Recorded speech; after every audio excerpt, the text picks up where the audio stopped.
Get ready for an amazing triple sacrifice game. We sacrifice the bishop, the rook, we sacrifice it all for the win. Got me a Rusky. Let's do classical. See how good you really are, old man.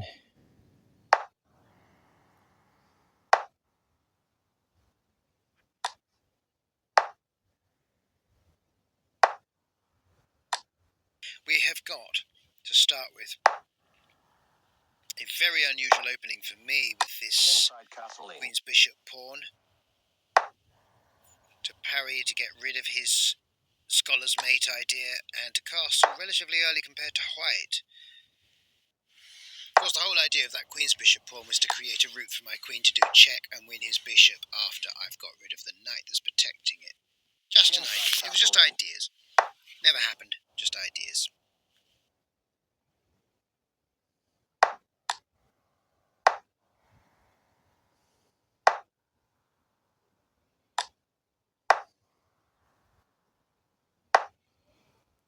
That's good. I'm actually quite happy with that. Here endeth the opening. I'm going to pull this all the way back to there now. Russian players do tend to be a bit more disciplined. They don't just take everything, but also they understand when you don't just take everything. And that's one of the reasons I like them. I like the restrained, keeping the tension style of play that Russian players do appreciate and do themselves. This is his first claim. Quite late it's coming for my side of the board. Yeah. It's totally dull, but I guess that's what we'll have to do. He's just looking to remove the pawn from in front of my king, and when I say it's dull, yeah, because he wants me to recapture with my queen, we exchange queens, whatever. There's an empty file down to my king. Wooey for you. Out comes the bishop. Yeah, he's looking to crisscross me on the G7 square with queen and bishop, clearly. Thanks to Grandmaster Smirnov, I don't fear having an empty file in front of my king. In fact, it opens up an attack file to his king. You've got to think of it that way. And after this move, even better, because I can pin that knight. I can pin it with a bishop sack. This will be the first of 3 sacrifices that I make in this game. Will be the bishop sack. He can't recapture with the queen, obviously, because the knight's in the way. And after he recaptures with the pawn, I can pin that knight. He must move his king or just suffer the pin. And I think that black's actually alright now.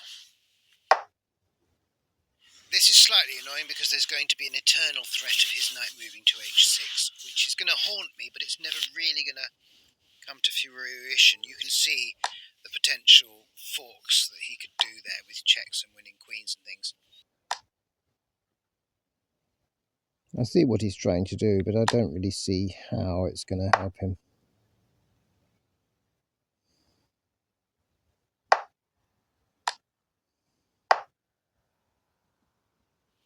And I think my king's pretty safe now. Yes, I am a piece down, but I think I've got a more exposed king to attack on his side. Oh, I've got nasties. And that's where I saw it. I can win his queen. Ironic when you consider that the whole point of him stripping that pawn away from my king was to expose my king. My little bishop sack has done a better job. Now I start to see something. A plan develops in my head of moving a pawn forward onto his queen and revealing a check on his king with my dark bishop. And for this plan, I will be required to sacrifice yet another piece, a rook this time, to get his bishop away from the square that I need him to capture a pawn on here. He grabs the bait, and on the next, he can't see what the problem is, but there's a problem there. My trap worked. I love it when a plan comes together. Check. Oh, and I get the bishop as well. Thank you. Thank you. Gives me the bishop as well.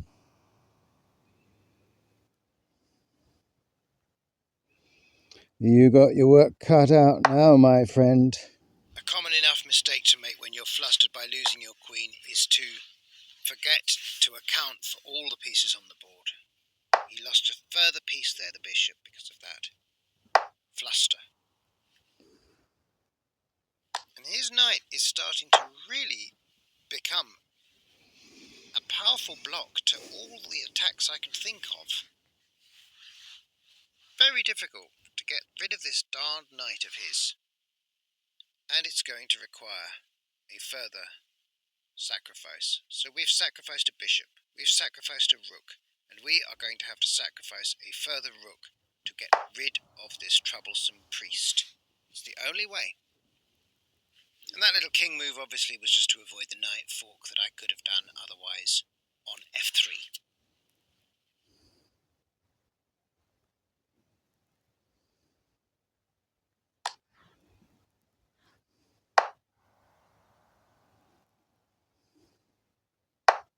That little rook move, that's not just an escaping move, it also tells me that he might be preparing to move his knight off of f5 and instead putting the rook on guard duties of his passed pawn, of his single chance of winning is this passed pawn. I think it's to free up the knight. I think he knows I'm after the knight. My first tentative attempt to peel off the pawn that's protecting his knight to just get rid of this priest. Obviously, I don't like the idea. It opens up the file to my king potentially, but I think my king's alright. I think he's alright. He attacks my rook. And as I've said so many times in chess, moves like this, it means he's out of ideas. He's had that idea in his back pocket for the whole game, this idea of attacking that rook. He was originally going to attack it with g6 with the knight. Anyway, look, a rook sack, the third of the game. I can ignore his knight now. I no longer need to feel threatened by it. From my rook's point of view, my rook has given his life for the checkmate, because he's got nothing here. I don't see a knight fork. He can't counterattack. He has got absolutely nothing, nulla nix. I see a checkmate.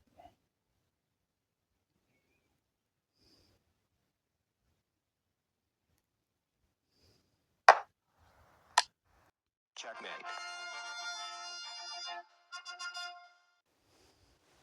Beautiful.